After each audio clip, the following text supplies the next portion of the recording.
Most of us will agree the past months have been anything but normal. We've all had to adapt our behavior to what have been completely unprecedented events, and adjust to new ways of living and doing business. In fact, over the past few months, we've probably all heard the phrase, the new normal, more than a few times.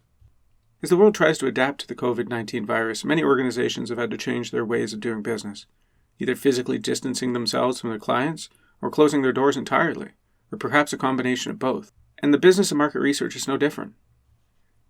Hello, my name is Duncan McGregor, the Marketing and Communications Coordinator for Insightrix Research in Saskatoon, Canada, and your podcast host.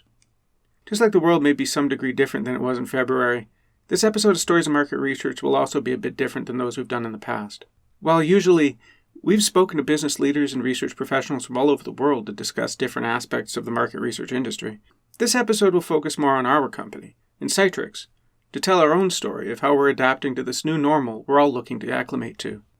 In the episode, we'll speak with Insightrix Chief Revenue Officer Shonna Caldwell to hear about how Insightrix and others in the industry have reacted to the crisis, how we've adapted our business and the technology we employ, effects of the current climate on participants, and on Insightrix business operations, and more. We also checked in with Insightrix Research Director Lang McGill to hear how Insightrix is adapting its research methodologies and technologies to doing research during the pandemic, rules of thumb to follow when doing research like surveys and focus groups, and how doing some kinds of B2B research may be more important now during the crisis than they've ever been. And both Lang and Shonna share how they've been adapting to a remote work arrangement, and discuss how the arrangement may impact their work habits for themselves and the team they manage moving forward. Later in the episode, we touch base with our resident expert in IT support and systems administration, Chris Twa, about how Insightrix was able to mobilize its professional staff and entire call center operations to a remote work arrangement. Should we be doing research at all right now, or do we just hit pause and come back when this is all over? What about data quality and response rates? And topics? Are there any that are off limits right now? Will market research be able to adapt and thrive in this, the new normal? All that and more in this episode of Stories of Market Research, the Insightrix Podcast.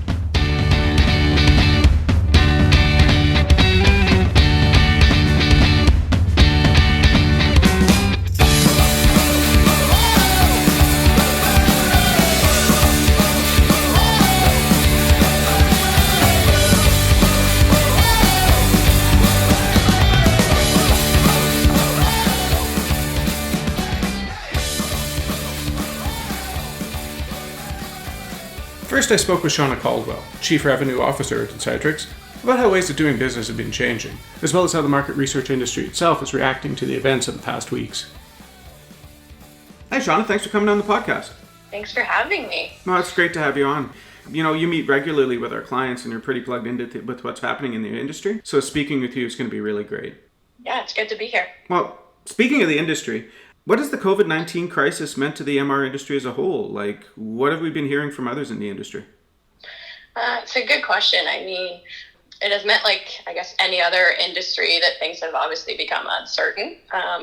Companies are treading lightly into the future because things have changed and are changing rapidly. I mean, in some cases, they're even changing hourly. For example, at Insightrix, we look to drive innovation and technology and the impact that can have on market research. And I mean, well until a month ago, we, like everyone else, were considering these things as new or maybe add-ons to traditional methods, whereas now innovation and technology has quickly become kind of the face of how we need to do business, not only during these uncertain times, but most likely it will be the way forward once we kind of emerge from this period of isolation.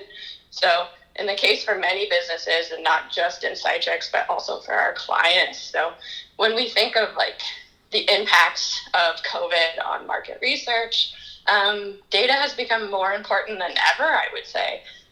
Although there are questions out there about whether research should continue, what are the impacts of COVID-19, has it had any impact on response rates, what type of research should be done. All of these things are very valid, and I think you'll notice from the sector, from most research suppliers as well, and they would all agree that during a crisis it is just as important as ever to do research. Mm-hmm. So to be collecting data on public opinion, tracking changes in behavior, because I mean all of our behavior has kind of been forced to change, and how we even operate our daily routines has changed. So even things like checking in on employees, engagement techniques, measuring the impacts of COVID on mental health. Like all of these things are now kind of forefront for us, and we need to be thinking about them and the impacts that they're having on our brands and our brand's reputation, especially during this global crisis. So. Yeah, that makes a ton of sense. You think at a time like this, you're going to want more information, not less, right? Mm. Now, participants are a huge part of the research project. How have they been reacting to the crisis? Have there been any changes to our response rates or engagement? Yeah, so for sure. I mean, participants are crucial to market research. Yeah. And to be honest, I think at the beginning, we all might have thought response rates would go down or that it could be harder to reach people. And I strongly believe like this kind of sense of caution was driven by our automatic current state of unknown. So this was new territory for our clients and for ourselves and for the industry. Obviously, we haven't dealt with a global pandemic before. So, for example, when we were seeing offices shutting down, people were in the midst of setting up their home offices, people were being laid off, things like that. So when it first kind of came into effect and we were forced to change, I think it was just automatic that we went into this. Oh no, was this going to have an impact on our research? But however, looking at current studies that have been in field and some of the research, qualitative and quantitative that we had going on, this wasn't really the case. Maybe for a few days we saw a little glimpse while people were setting up and getting used to their new normal. But we started monitoring response rates in all of our studies, and those which targeting the general public, especially using our Sasquatch panel, were found to be running as usual. So that could be a case that people were now at home with a little bit more time on their hands. We're doing research. We're looking for an opportunity to kind of express their opinions a bit more. So I think in one aspect, though, where we did see a bit of a disruption, but it wasn't for long, was when we were looking to continue some of our studies where we had qualitative research going on, and that was to book kind of those in-depth interviews with business professionals. And so now more than ever, we're kind of forced to be a little bit more flexible, work around schedules, be accommodating, if someone needs to cancel an appointment and maybe switch that around because, as you know, things changed daily. Totally. So I think that was the biggest change, but it wasn't any impact on response rates. It was just, as market researchers in general, we needed to be more flexible and accommodating and a bit sensitive to the situation going on. Now, you talk about how it's important to keep doing research right now. And I've heard some agencies that are just shutting down during the crisis, thinking they'll just resume operations when it all blows over. What are your thoughts on a tactic like that? Yeah, this is a tough one. Because I think every company has been forced to make some difficult decisions in the last few months. And it's obviously not an ideal situation. And when it comes down to it, I think all companies are trying to do the best they can and what is best for their operations. So I'm hopeful that businesses will resume and that companies who have shut down will come out of this ahead. But it's hard to say. I think all of us can say that we hope businesses and companies, individuals likewise, will be able to do the same. But these are uncertain times and things are changing quickly. So I think it's just important to know that we're making valuable decisions that will maybe have an impact on how we're currently doing business and could have an impact on how we come out of this later. So to make sure that those decisions are informed. That makes sense. Now, how have we been adapting our business to continue to serve our clients right now? Like, what are some of the options we've explored? I think because it's important to know a bit about kind of where we stand as companies. So to understand the perceptions of our brands, companies understand that collecting feedback on the opinions of the public on their businesses and their response, especially right now to the COVID-19 situation, could have an impact on how customers continue to use their brand in the future, how maybe they marketed their products or their services, and how they communicate with customers. So this goes back to a bit of my previous point about collecting data and the importance of collecting data and the importance of making those informed decisions. So using market research to collect kind of those important nuggets of information to help provide evidence to some of the decisions. So it helps you to give something to kind of fall back on, months ahead we're looking back on decisions that we made. And at least if we have some of those statistics that help us make those decisions, then it's a little bit easier to know why we did that. Gotcha. Now, you talked earlier about adding new technologies and adapting old ones to help us do research. What are some of the ways we're doing that right now? Well, a major achievement I think we've done, especially at Insightrix, is we've managed to move our entire on-site call center off-site. So with all of our callers now working from home, we were able to get them set up with the appropriate technology to ensure that all of our telephone interviewing and studies that involve telephone interviewing can remain the same, and that our studies can operate as normally as they would have. So that was a really big achievement, and I think we did that all in a matter of a week. So that was moving, let's say, 25 to 40 staff off-site and working from home and being able to continue with operations. Yeah, totally. And I imagine not being able to do a lot of research face-to-face has been a bit of a hindrance. Have we been adapting any of our technologies to do that? For sure. So we've been using things like video conferencing and Zoom, which a lot of companies are using now to talk to clients, hold conference calls, as well as even internal meetings. But one area in which we've used this now to enhance some of our traditional research, is within in-depth interviews and focus groups. So we've also incorporated kind of a video testimonial question into some of our surveys, and that's giving respondents the opportunity to either upload a video or a photo about a specific topic that we had been talking to them about. And it just adds a little bit more personalization to the research. Using online communities and unique portals. So for instance, we have a young persons panel now, which we're actively engaging with them on a weekly basis, in some cases a daily basis, about kind of their opinions of COVID-19 and certain situations that are happening. And then most recently, we're exploring at Insightrix the opportunity to do an ethnography study. And so that will be looking at targeting about 20 to 25 Saskatchewan residents and using a diary mode where they would upload kind of experiences, pictures of maybe their home offices that they've had to set up, daily routines or activities that families have been doing to help keep them busy, and how they're coping with the current situation. Now, are there any benefits to doing online research rather than doing stuff face-to-face?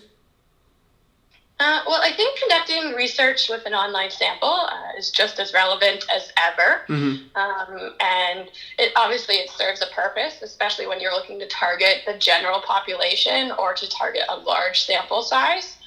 Another benefit of online research, something that we've been helping clients with for years, but is member or employee engagement type research. So if you have a list within your organization and you wanted to elicit feedback from, say, that internal list of members or of those that have actually subscribed to your association, it's really easy to put that through online research through like an email template or something like that.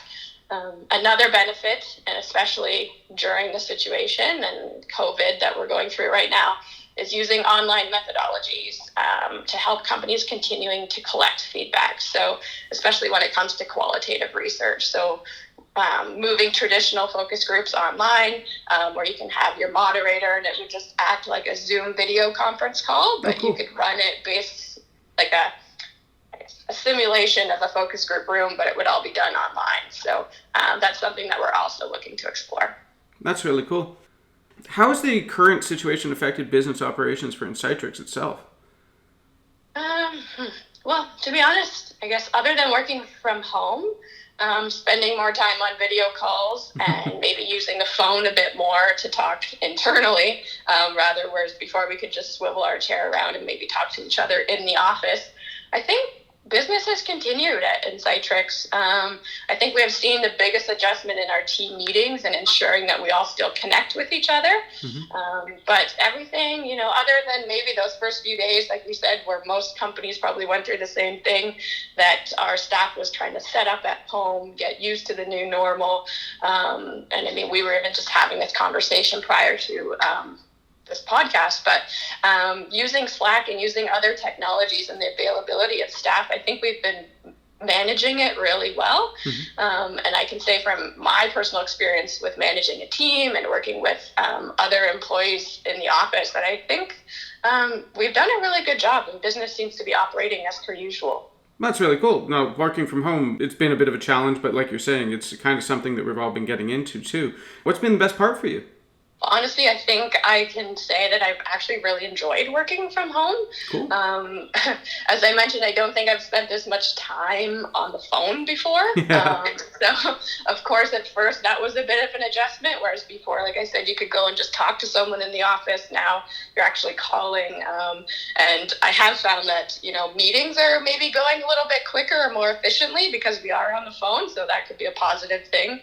But I think the best part about it is that I've noticed that it's really softened our interactions with each other. I think as a company as a whole, and dealing with different employees and a team that you're managing, there's an understanding that we're all kind of going through this together, and to check in on each other, and to just I think there's less unnecessary stress about the business and that kind of thing happening, because I think we're all trying to push forward and make sure, that we come out of this ahead just like anybody else.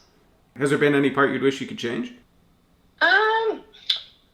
In terms of something I could change, other than the typical Saskatchewan weather, I think today it's actually a really nice day, but for the last month it just felt like January, so it's kind of the dreary being stuck inside and it's gray. But I think it would just be, I miss seeing everyone in the office. So if we could change and we could, connecting over Zoom and a video conference is great, but it doesn't replace kind of that personal connection that you kind of build being in an office setting as well. Yeah, totally. It's been a while since you've seen a lot of folks. So speaking of which, it's nice to catch up.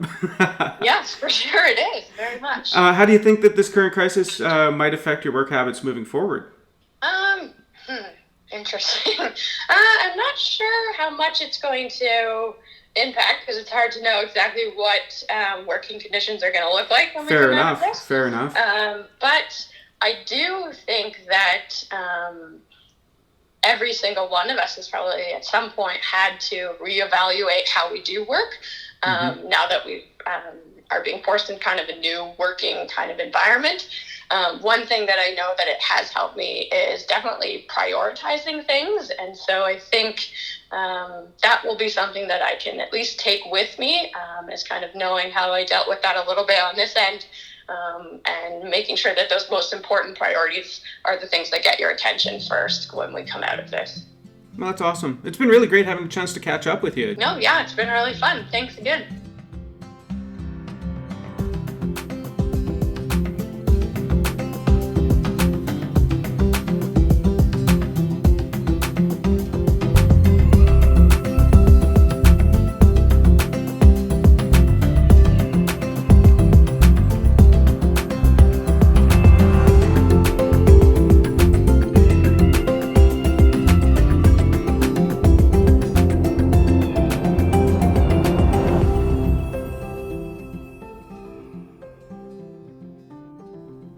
In our next segment, I'll be talking to our research director, Lang McGill, about some of the ways that the unprecedented events of the last months have affected our practice of doing research and more.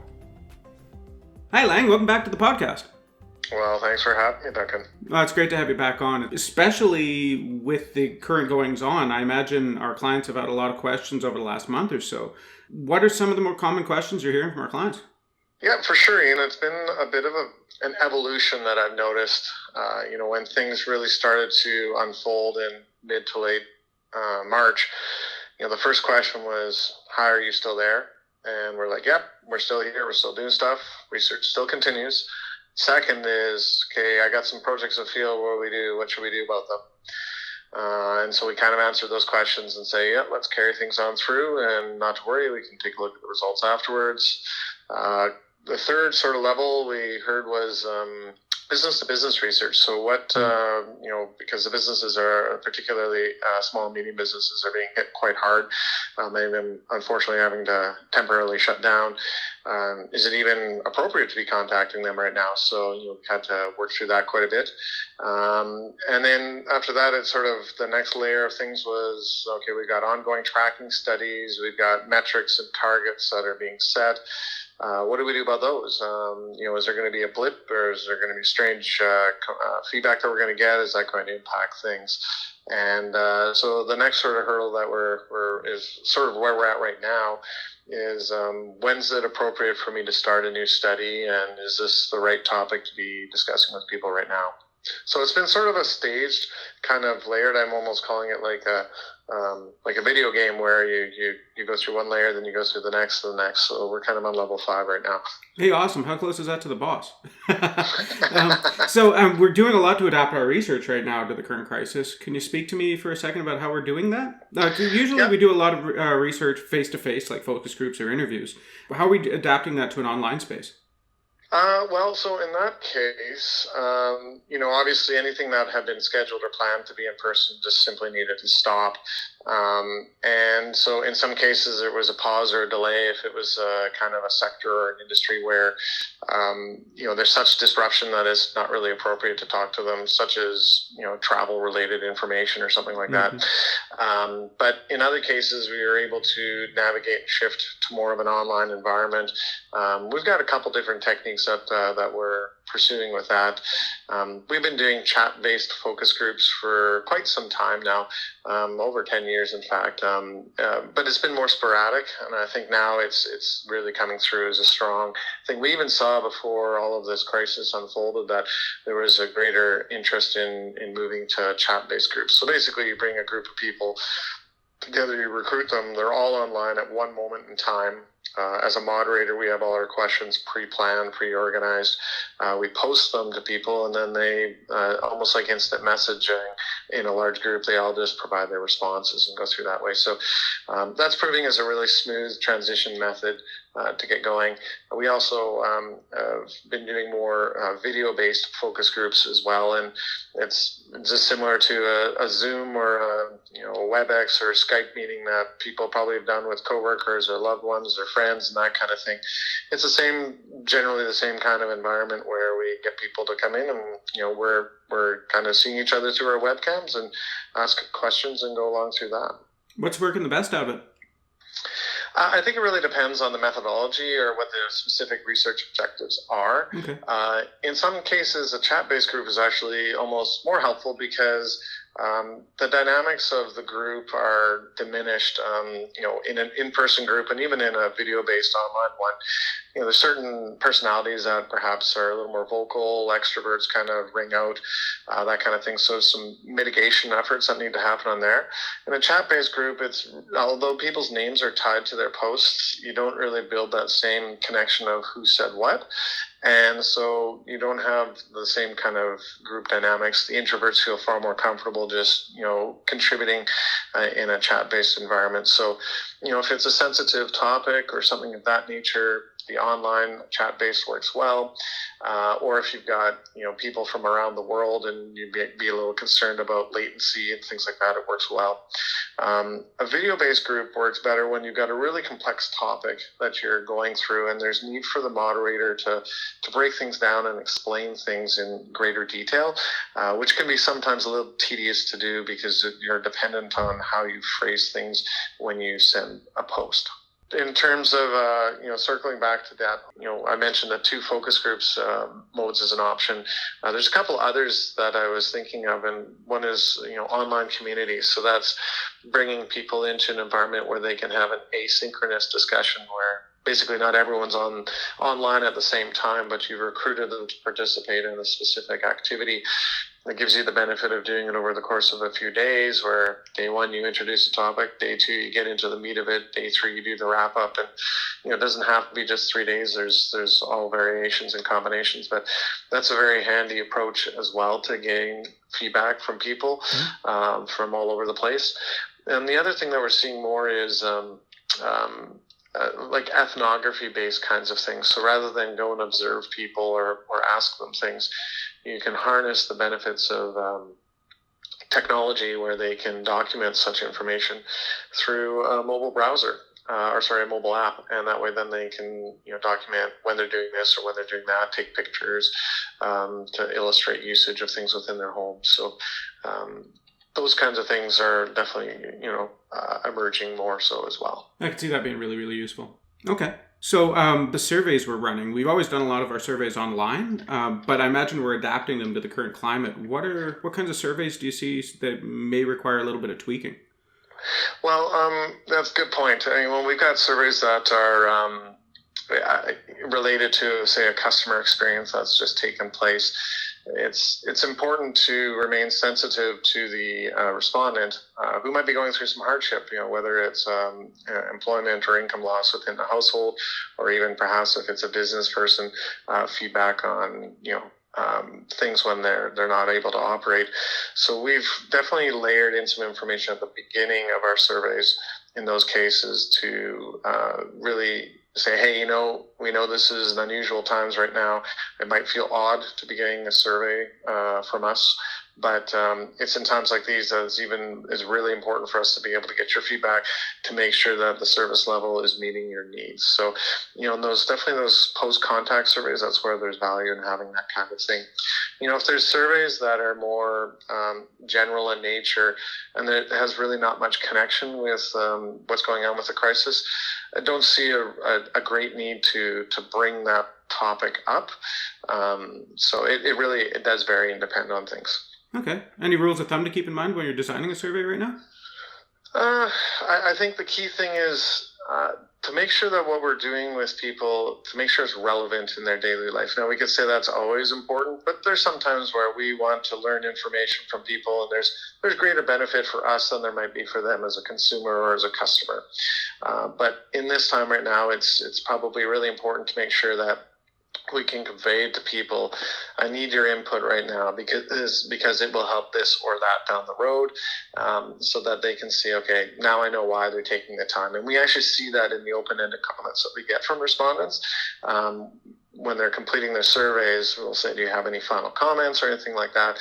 And they're saying, well, really appreciate company XYZ taking time out of their day to ask me for my input and asking how my experience went. Now, participants are a really big part of the research process, and their emotional state might have something to do with the reliability of the data that you're getting. Does the emotion actually in their stress level impact the data that we're gathering right now?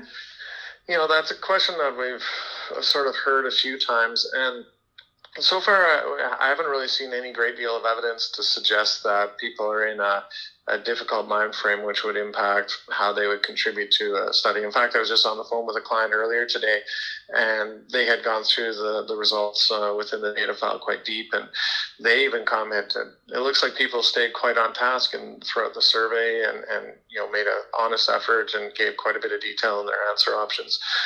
And that would also support kind of what we're seeing just in general. Participation rates and engagement within both qualitative and quantitative research is increasing.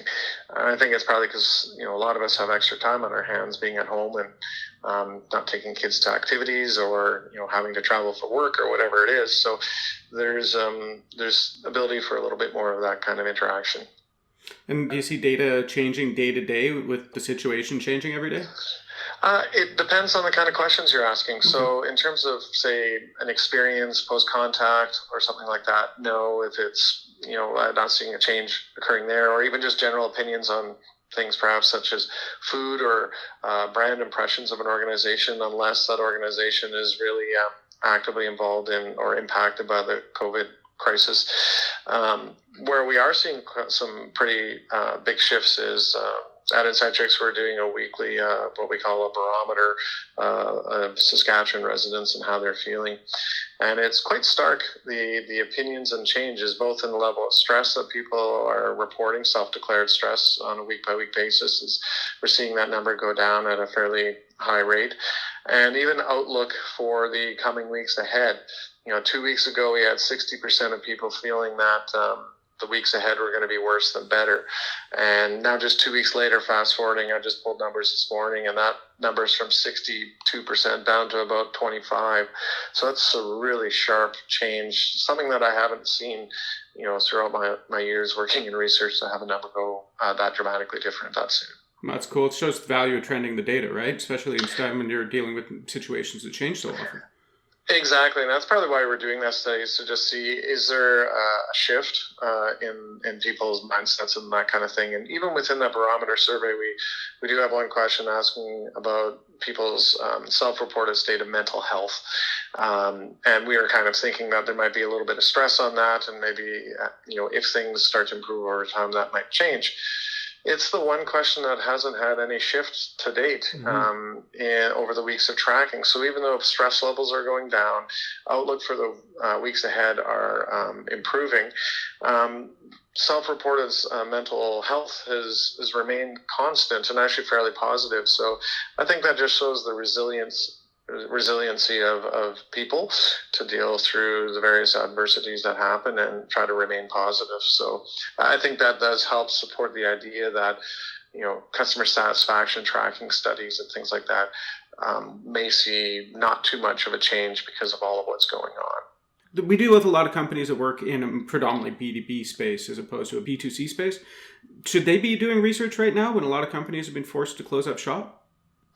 That is probably one of the, as I mentioned earlier, that's sort of like level 3 of the questions you're asking. Yeah. It's very, very prominent. And, there's, again, it depends on the situation and the scenario. But I think it's important for organizations to pause and think about, should we be talking to them? Why or why not? What are the benefits of doing so? What are the drawbacks? So obviously the drawbacks are appearing like you're insensitive by asking them information when they're going through some real hardship. But on the flip side, as I sort of mentioned earlier, to collect their input during this time of difficulty can help give immediate feedback to our clients to help adjust and alter their decisions or the way they do business going forward, or even just get a sense of, are the efforts that they have made, are they resonating with people? And I think what we're seeing is right now the open-ended qualitative questions on our surveys are becoming almost more important than the tracking metrics of the quantitatives, which is typically what people look at. Since there's targets associated with those ones we're almost taking a less emphasis on, but it's really that open-ended feedback. And the other element is looking at the data more quickly, like even daily logging in, checking in, what are we hearing right now? We've seen the desire to have results faster has been a trend for many years, but I think this is just amplifying that people want that immediacy. Cool. Now, you mentioned earlier about customer satisfaction research being something that we should be carrying on. Any other kinds of research that you can think of? That should be carried on. Yeah. I think it really comes down to, again, the kind. Like if you're doing research on new product development, for example, with businesses, it would be, if it's, again, relevant and connected, perhaps it's, say you're wanting to talk to businesses about a new fast food or a delivery service of their food to customers. Obviously, there's many players in that, so it might not be the best example, but something like that is connected and relevant. Something about like, hi, I'm a company, I provide services to organizations like yours. What do you think of my branding? Does this make sense? That might not be the best thing to ask when people are worried about making sure they can keep all their employees on payroll right now. So it really does come down to the kind of work that is being asked of them. So listening to clients and understanding their needs is really important right now. That's what I'm hearing. Well, and that's interesting because I think listening to clients and understanding their needs is important all the time. Right. Right. So I think that's a hallmark of being a good partner, a research partner. But, it certainly is really important as we're going through uncharted waters to make sure that we're validating that we're going on the right path. But at the same time, we should always be listening to our clients.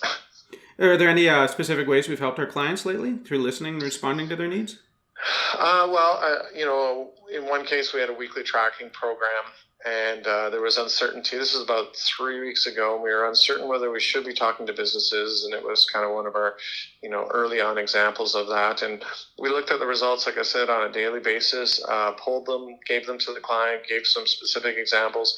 It was perfect timing because that client was in a meeting with their superiors, said, "Oh, I got this," literally turned the phone around, showed it to them, and I think that really helps say, "Oh yeah, okay, validated. We are okay to continue and do this kind of thing." So, that's another one. We had another case just yesterday where a client was wondering, they've got some internal stakeholders feeling they should launch their advertising campaign that they had originally planned.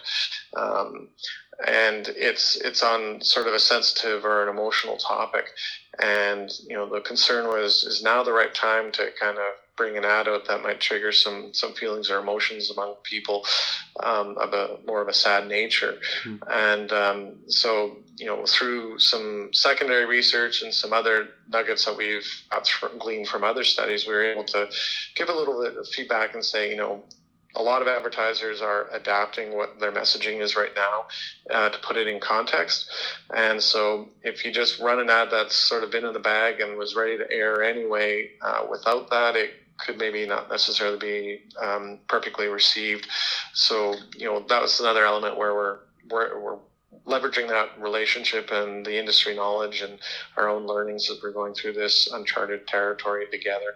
Uncharted territory is right. I know we've all had a few stories about getting used to working from home. Some parts are really good, other parts are challenging, right? For you, what have you noticed has been the best part? Well, obviously the no commute. I mean, I live in a smaller community, so I'm only saving 20 minutes on each side. But still, I think there's the benefit that, I literally said to my wife this morning, I said, "Okay, I'm gone now." And I just turned and walked down the hall, closed the door, and now I'm at work. And so I think that's kind of been a nice bonus. We've got great connectivity, strong networks, so that access to information on the drives really isn't hindering efficiency or anything like that. And I think the other benefit is because we're all working in unusual situations, working with our clients to carry things forward, we're focusing on the most important stuff. So I'm finding meetings are more focused, more, and both with clients and with us internally. There's sort of, there's that healthy idle chatter, but it doesn't get excessive, or, even within meeting, we're all doing a more diligent job staying on task and that kind of thing. So those are definitely some of the key benefits of it. Oh, totally. Anything you wish you could change? Well, I've moved to my third location within the house, close to where I work from. And, the spot that I'm in now is great, but it's also my TV room. So when I go to sit down and relax and watch a show just before bed, I do happen to see my monitor and my laptop over on the side. And I wish I could kind of put a little screen over top of that a little bit, just to say, oh yeah, I'm not, my brain is off right now. Yeah, I've noticed that too. It's like the weekends will roll up and it's having a hard time differentiating between a Friday and a Saturday. I found Good Friday to be one of those interesting days because it's a stat, but it didn't really feel like one as much because of that kind of thing, that exactly same thing. So moving ahead, do you think what you've been up to right now might affect your your work habits moving forward? Yeah, there's a couple of key things. I think the first is, certainly work from home more often when there's a demand or a need to hunker down and focus in and get something done. I think this has proven that people can be highly effective and efficient at home. So I can see that being something where there's perhaps a little more flexibility. The second is, often when you're in a work environment in an office and you got a question, you might just get up and go over and walk and talk to that person, or shout at them if they're kind of within ear distance, and you're interrupting them and you're interrupting yourself, of course. And so there's an element that's good with that, but I think the other thing is we can't very easily do that now. Like we'll send an instant message or we'll send an email, or if we really need to, we'll call or text someone. But I think this has enabled us to say, you know what? I don't need an instantaneous answer on this from this other person right now. I'll use another method, and then they can manage their communications to get back to me on that. So I think it'll actually make things a little more efficient in an office environment going forward. Yeah, I've noticed communication's been a lot more, what's the word I'm looking for, to the point. right? Yeah. And you have to consider your communications before you send them. So, yeah, I've noticed that too. How about the team you manage? Yeah, we do daily huddles in the morning. We did them before, but I think the value of them is just that much more amplified right now. We use Zoom as our method of interacting, so we all get to see each other and get the energy and the smiles and the laughter off each other's faces and those kinds of things. So I think that's really, really important to keep touch base on, and lots of instant messaging back and forth. We use Slack as our tool for that, and there's a great deal of just quick pinging back and forth on these kinds of things, stuff that doesn't really need to be in an email in a documented format. Hey, I'm out of the file, can you take a look now, that kind of stuff. So I can see that's being really helpful for our productivity. It's been really great hearing your perspective on all this stuff. I really want to thank you for coming back on the podcast to share it. Oh, my pleasure, for sure. Awesome.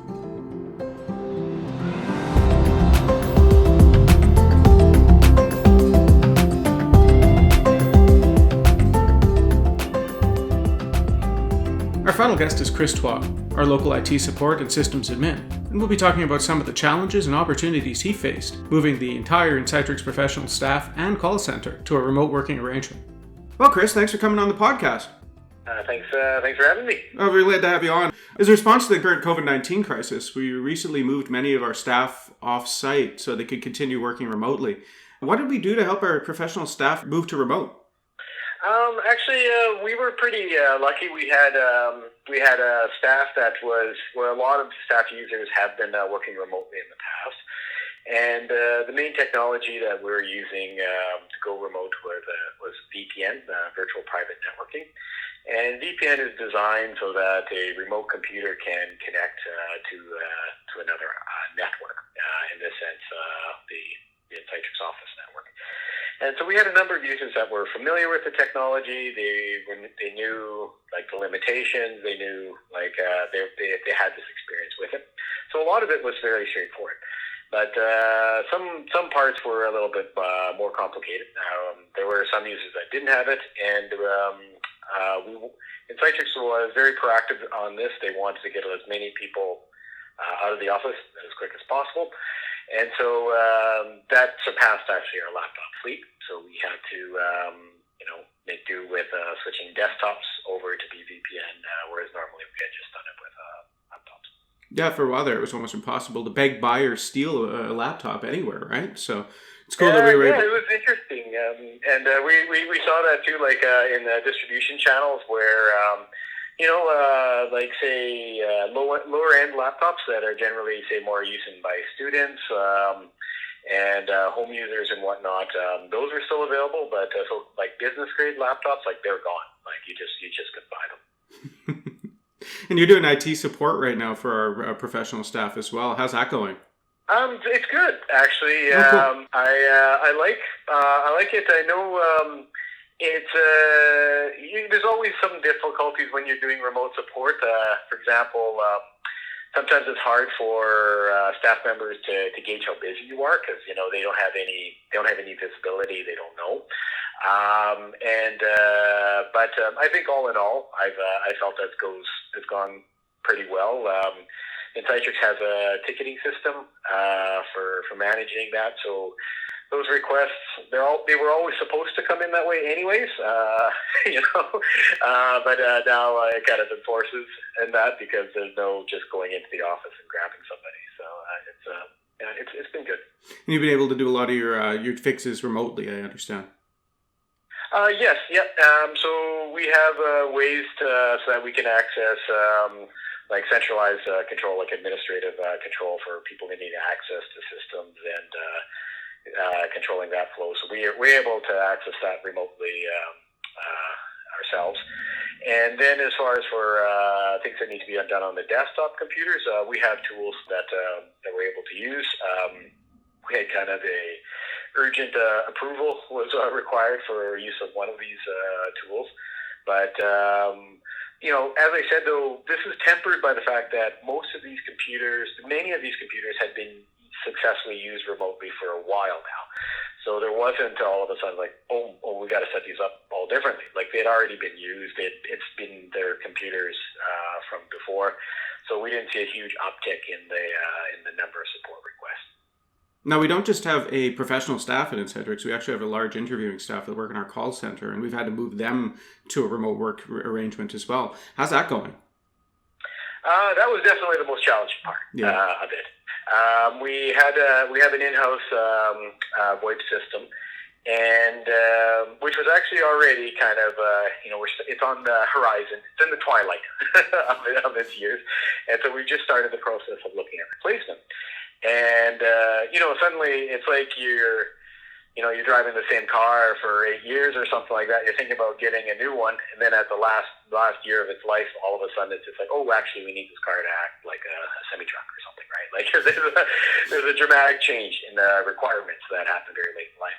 So we had to adapt, and we had some ideas about how we should do it, and we were lucky in the sense that we had a bit of flexibility from Insightrix as to what the requirements could be, and we were able to achieve those requirements.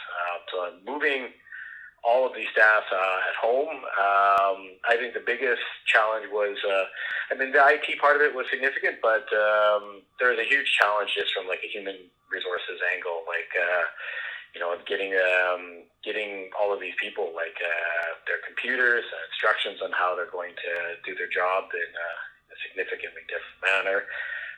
Making sure, there's little things like you got 6 people in your house watching Netflix, then you might not be able to do your work from home, and we're paying you to do your work from home. So it's like, how are the staff going to manage that, rather than it being our responsibility for internet? It's their responsibility. So there's a lot of challenges in that aspect. But from what I've heard, actually things have been going very well with it. Awesome. And stuff like internet and stuff, how did we overcome those problems? I think we've been pretty lucky. I think a lot of credit has got to go actually to our call center staff, in that people have been very honest with it. I think people have been able to.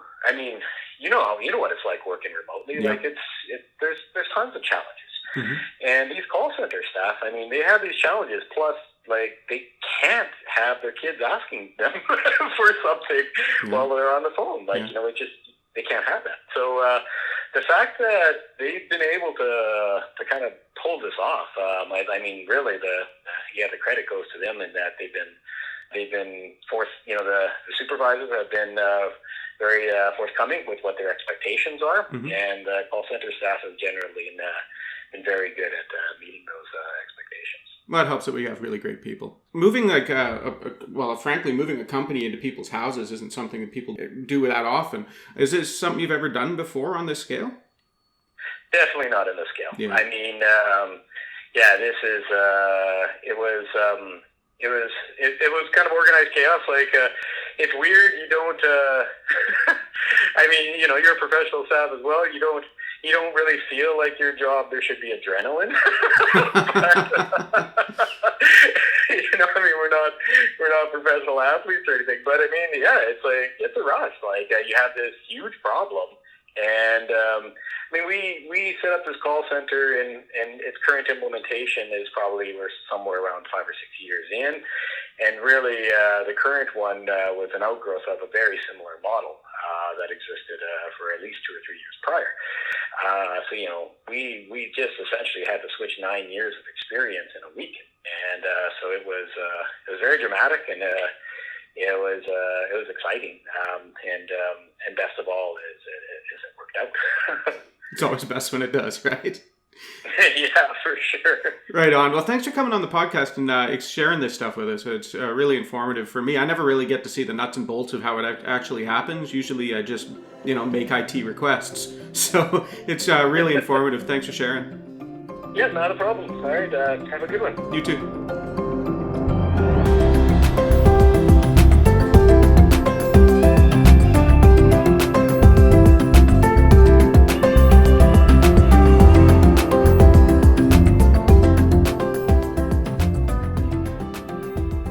And there you have it. I'd like to thank Insightrix own Shonna Caldwell, Lang McGilp, and Chris Twa for coming onto the podcast to share their own personal remote working experiences, and for telling us how Insightrix is adapting its practices and its operations to this new normal. If you have any questions about how Insightrix is continuing and adapting its operations to doing business during COVID-19, you can send us an email at info@insightrix.com. And we'd like to thank our loyal fan base. If you have any ideas for topics or guests for upcoming podcasts, or if you'd like to comment on past episodes, drop us a line at podcast@insightrix.com. We'd love to hear from you. And if you're a fan, please review and subscribe to our podcast on YouTube, Apple Podcasts, Spotify, or anywhere else you get your podcast content. We'd appreciate it a lot, and it'll help get the show in front of more people like yourself, awesome folks with an interest in market research. Thanks again for listening. We'll be back in a few weeks with another episode of Stories of Market Research, the Insightrix Podcast.